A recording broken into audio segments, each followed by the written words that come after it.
Welcome to the last one in the series this week of live somatic soothe sessions in the middle of the day, just to see if we can all shift out of, well, if you're anything like me, I get really intensely focused on things that are going on, and then I have to retract and save my brain because it's all a bit too much. And then if anything happens in my real life, which it has with my dog this week, it all feels too much. And then you really do have to retract, don't you?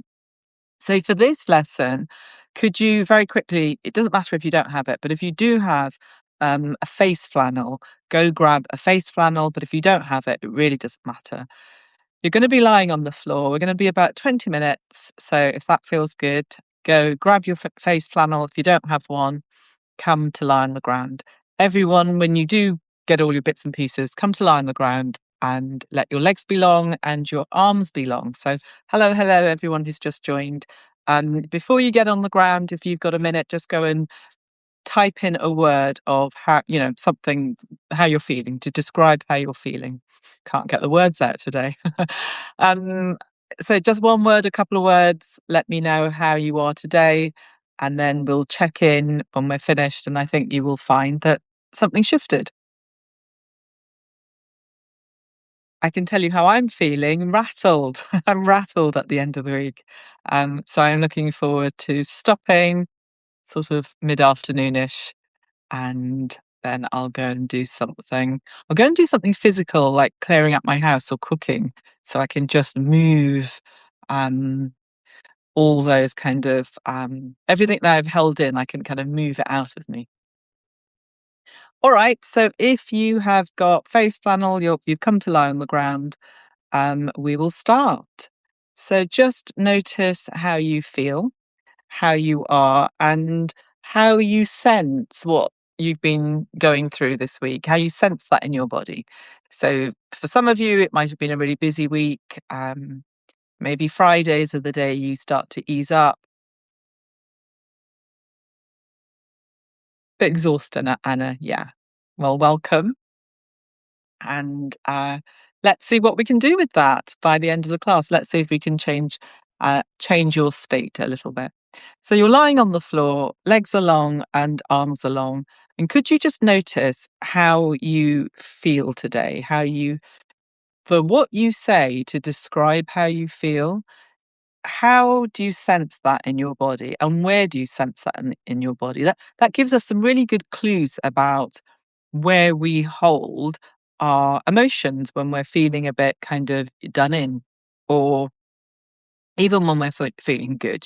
Where in your body do you sense that? So it's listening to those signals from your body and where you sense it. And I'll give you an idea. So this week, as you know, my dog's not very well, and it's been quite harrowing to get her through the operation and through to the end of the week, but she's feeling much better now, so hurrah. But my neck and my shoulders just got really tense, and that is a very old pattern of mine. I haven't had it for quite a few years, but I've realised now when I'm really up against it, and I'm feeling kind of under extreme pressure, it comes back into my neck and my shoulders. Haven't had it for years and years and years. But obviously, when something happens to a sentient being in your house, be it your partner or your pets or your children, you kind of really feel that in your body. And so I've got just intense kind of tightness around there. So this is one of the lessons that I've been doing quite a lot. So I wanted to show you it. Now, if you do have a flannel, if you've managed to get a flannel, you're going to place it. I'll show you exactly where. So if you feel the back of your head, and then it goes inwards. So there's an outward curve at the back of your head. It goes inwards. And then you'll keep sliding your fingers down until you come to a bumpy bone. That's C7. That's the last of your neck bones. It just has a little bump and it goes outwards. And then your thoracic, your upper and mid back start. Yeah. So you've got 7 neck bones, and then the last bone is quite bumpy. So fold your flannel up just a little bit, make it flattish, place it on the floor so it elevates C7. If you don't have a flannel, do not worry, doesn't matter. But if you do, that's where you're going to place it. So you don't want it to be a really big roll, it's just sort of flattish. So you've placed it there, your legs are long, your arms are long. And just sense how it feels to have this part of you elevated slightly. And then from here, please could you slide one foot in towards you, so stand into that foot. Slide the other foot in towards you, stand into that foot. Your feet are about sit bone distance apart. Your knees point upwards. You're now going to heel toe, heel toe, heel toe your feet in and cross your right leg over your left leg like a lady. Yeah. So it's not like a figure four. You're crossing your legs properly. Everyone seems to understand cross your legs like a lady, even the most unladylike of us, which I would include me in that. So cross your legs like a lady, right leg over the left leg, arms are down by your side. And then very slowly, could you keep your left foot on the floor, but tilt your knees a little bit towards the right and then bring them back again? So if you've just joined us, we're on the floor, we've crossed the right leg over the left leg, and you're going to stay on your left foot and you're tilting your knees a little bit to the right and then bring them back to the middle again. It's a really small movement. You're moving away from your midline, which is kind of in line with your spine, and you're moving to the right just a tiny bit, and then you come back. You want to be fully in control. So what we're doing is not exercise. We're not repeating the same movement again and again. That's not what we're doing. We are using movement as a way to figure out how we strategize, plan, and then move. So it's the sensing, thinking, moving regions of your brain that kind of start connecting. That already have a connection, and we are kind of sensing sensing, thinking, and moving all at the same time so that we can plan how we move and we can try and find the most efficient way to move. So you're not pushing beyond, you're not going to a point where it's going to take you a lot of effort to come back. It's like a similar effort to get there and a similar effort to come back, and make it easy and peaceful.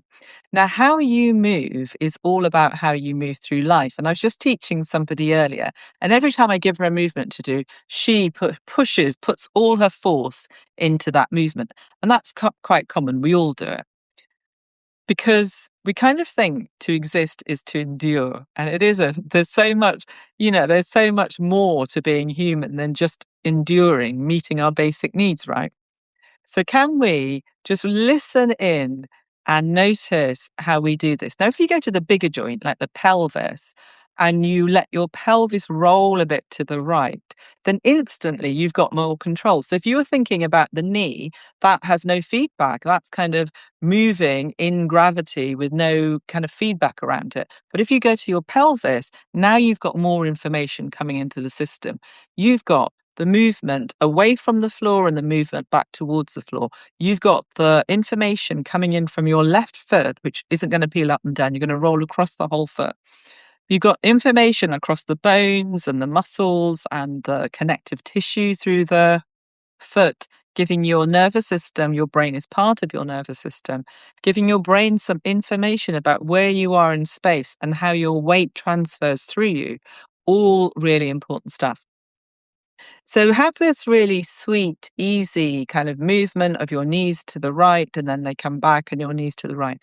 Now, sense through your spine, the midline of you, all through the middle of you, how you are allowing this rotation to how you accommodate your whole body. Let me get rid of that call.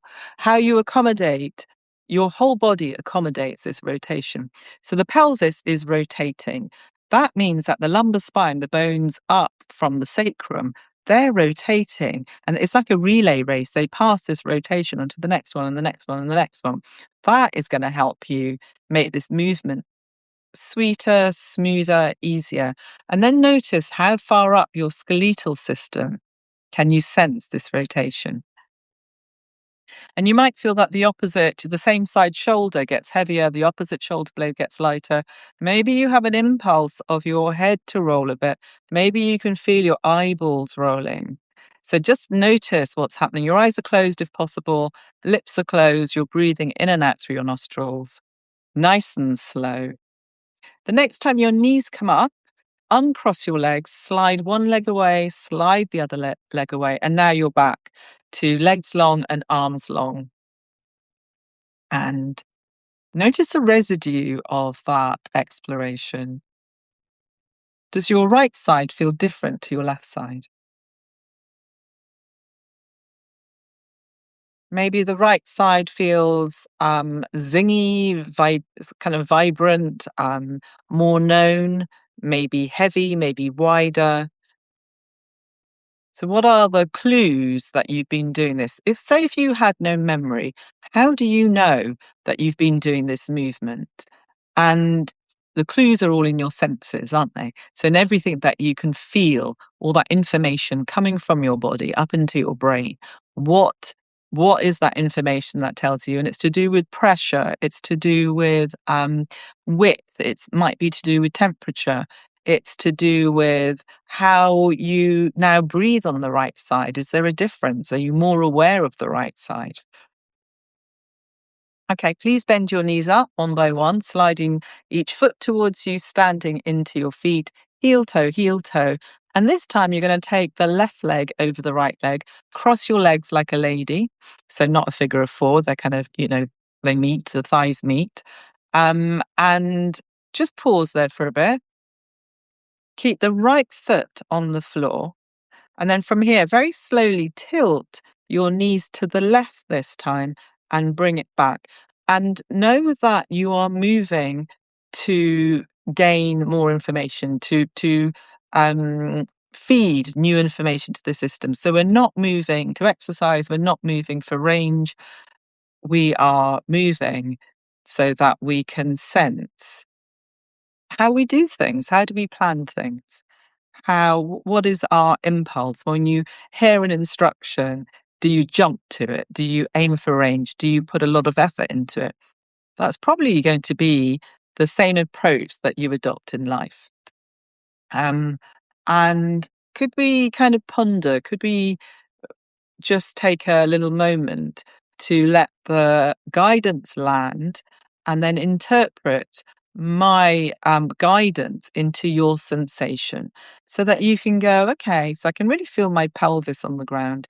And if I just roll it a little bit to the left, that's going to take the thigh bones, the knee, the lower leg bones, the foot that's dangling. That's going to take that all the way over to the left, all the way over to a little bit to the left, and then it's going to bring it back again. You can sense how easy is it to go to the left and then bring it back? And was it easier to go to the right, for instance? So your brain learns by comparison. So that's a really good thing to tune into. How easily does your whole body accommodate this rotation, and how far up your skeletal system can you feel it? Notice that your left shoulder will travel towards the ground as you tilt your knees, and then it will come away from the ground. Your constraints are that the right foot stays on the ground, so you're not peeling up either end of big toe or little toe end. And that's going to give you lots of information. It gives lots of information through the joints that are all talking to each other, compression at the joints, space at the joints is information to the system. And then notice if you feel a pull of your head to turn a tiny bit, roll with the knees, and then come back. And then with your eyes closed, do you feel your eyeballs are following that movement? They generally do. Eyeballs will generally follow the movement of your limbs because you're directing them.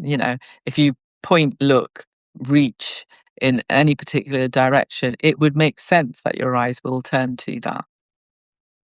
So you go there and you come back, and you go there and you come back. Maybe not as fast as I just said. And then just notice the quality of the movement. So we're really interested in the how you do things rather than the what you do. Yeah, we're interested in the how you do it.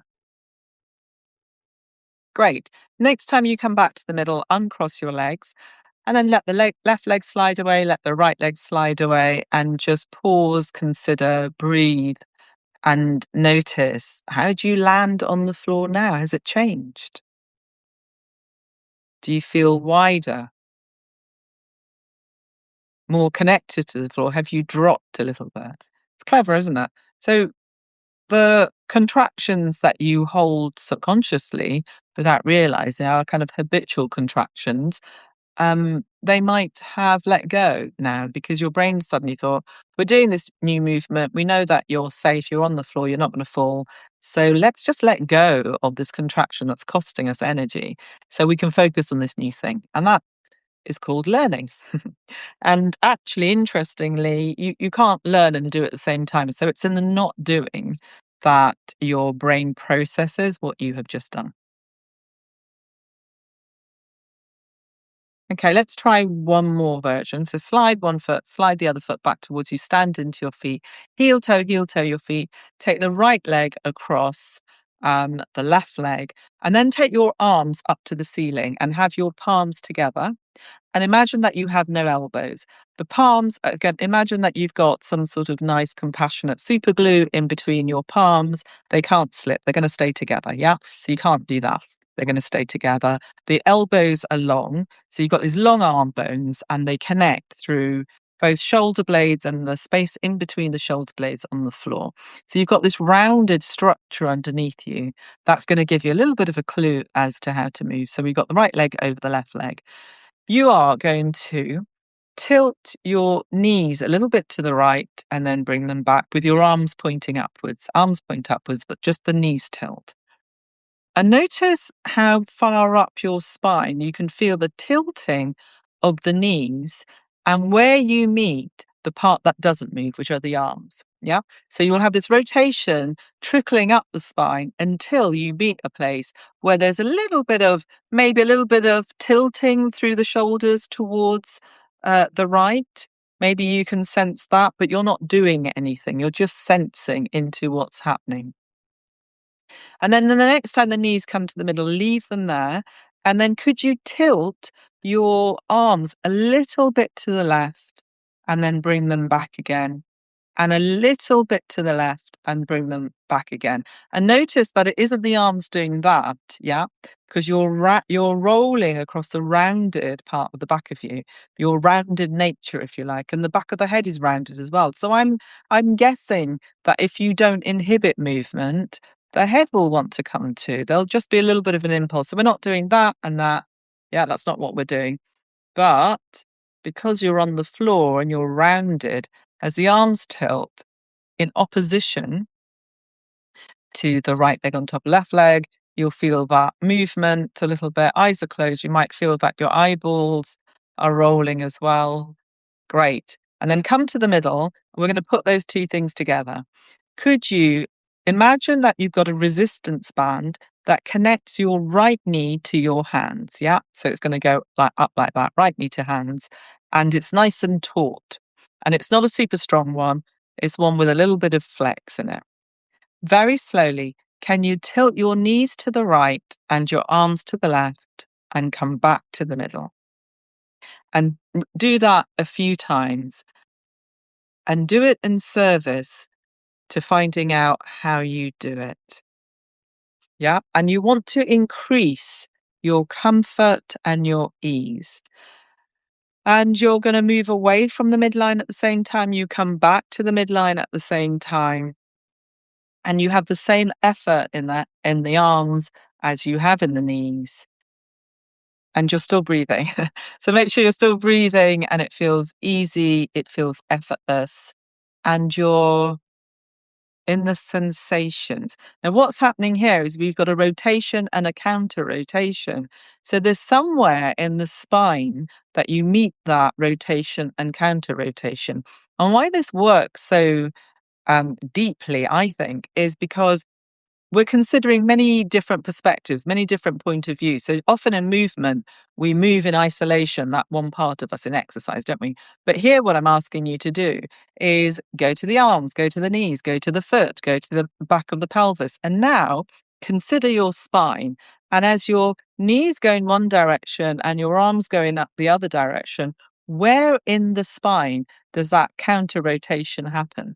So it's rotating in one direction and then it goes further up and it rotates in the other direction. And it's probably across several bones of your vertebral, your vertebral bones, and the vertebral bones stack up like that and they form the spine. They've got discs in between them. So they've got this nice movement in between them. And it's movement that feeds the discs in the spine. So it's kind of a healthy thing to do. Movement that gives us some space in the joints. Yeah, it's that movement will be really healthy for the spine. I mean, different movements are healthy for the spine in different ways.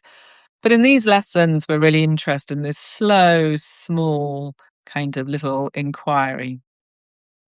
And if you kind of move too fast, there'll be a juddering through that spine, or there'll be this moment that you meet, which is a bit icky, because that small movement and slow movement really helps to orient every single bone, and it kind of helps to prime the spine and the rest of you of where it's going, and at any given time. So it just needs this slow time, and just kind of figure out, keep it long so that you're not crunching, you're not kind of meeting that icky space of where you're meeting this kind of conflict of rotation and counter rotation.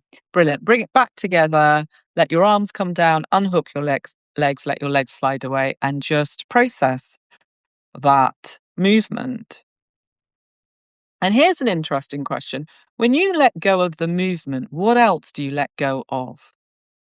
And often it's kind of effort somewhere else. So it might be that your particular pattern is that you clench your jaw, or you screw your eyes really tight, or there's a stiffness in your fingers, or maybe you pull your belly in. So just notice, they're called parasitic efforts. Notice if you make any other effort that you don't need to make this happen. And we often do that when we're feeling a bit challenged. And it might be, or it could well be, something that you do in life. So when you're challenged, do you clench your jaw? Do you tighten up through the belly? Do your shoulders go up? So that's something to watch what you do. And then you can just kind of release it. All right, let's try that on the other side. Slide your feet in towards you, stand into your feet, heel toe them. Get the left leg on top of the right leg. Take your arms up. Palms are compassionately superglued together. And then from here, very slowly, let's do both. We're going to tilt the knees to the left as your arms go to the right, and then you bring it back. It's a small, slow movement. Remember, you are doing this in service to finding out how you do things, and to feed new information into the nervous system, because it's all about feeding in new experiences will help you to move away from old patterns. You can't unlearn things, but you can kind of bury it with new learning. And that has really come up for me this week because, like I say, probably I can do most things, but if somebody, one of the sentient beings in my world, if there's something wrong with them, an old primal pattern comes up, some old behavior that I've learned, an ancient pattern where my neck and my neck and my shoulders just go like that, but I haven't had it for years and years and years. So it's interesting, isn't it? That old learning coming up when life feels quite difficult. So you're doing this really slowly. It is legs to left, arms to the right, and you bring it back, legs to left, arms to right. Notice how the underneath moves towards the floor and away from the floor. That's a pattern that's going to give you some information. Notice how the foot kind of, it's like almost like a relay race, the foot on the floor, um, along the bones. So it transfers weight and then comes back. That's giving your nervous system lots of information about where you are in space. Lovely. Next time you come back to the middle, pause, unhook the left leg, let the legs slide away one by one, let the arms come down. How are you? Notice the width of you, the heaviness of your bones, the connection with the floor. Something's shifted. The floor hasn't changed. So something about how you respond to the floor has changed. And so when your body feels spacious, connected, grounded, how do you feel? What is the you actually?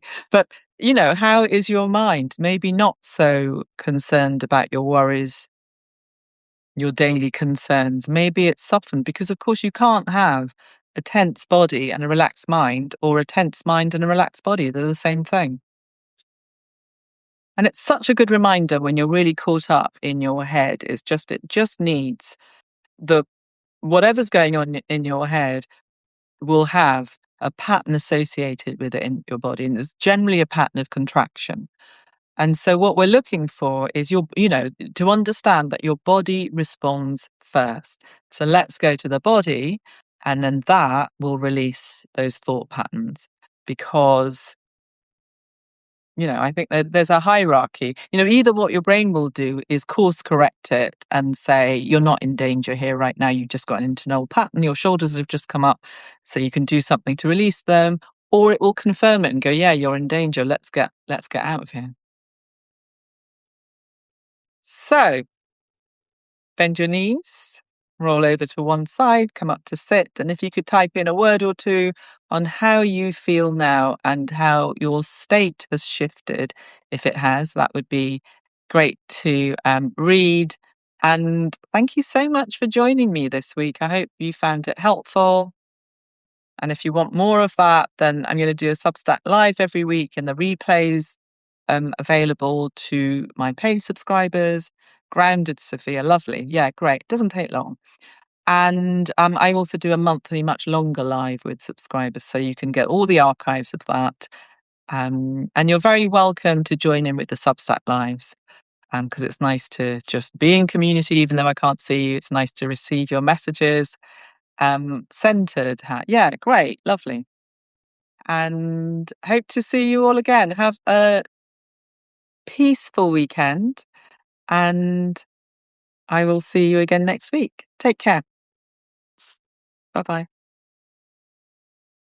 Oh, brilliant, Anna. Great. Yes, I know. It's really nice to touch into experiencing something else than what we always experience on our day to day. So lovely. Yeah, relax. Brilliant. And just remember, everyone, we did not stretch. Yeah, it's a global release. That's what we're interested in. Messaging from your brain to the body after listening into the signals either course corrects or it confirms, which means that you have agency, you have some ownership. There are always something that you can do, even in the most impossible situations, that can give you some sort of respite. And it's all about understanding your biology. So thank you so much. Lots of love, and see you soon. Bye bye.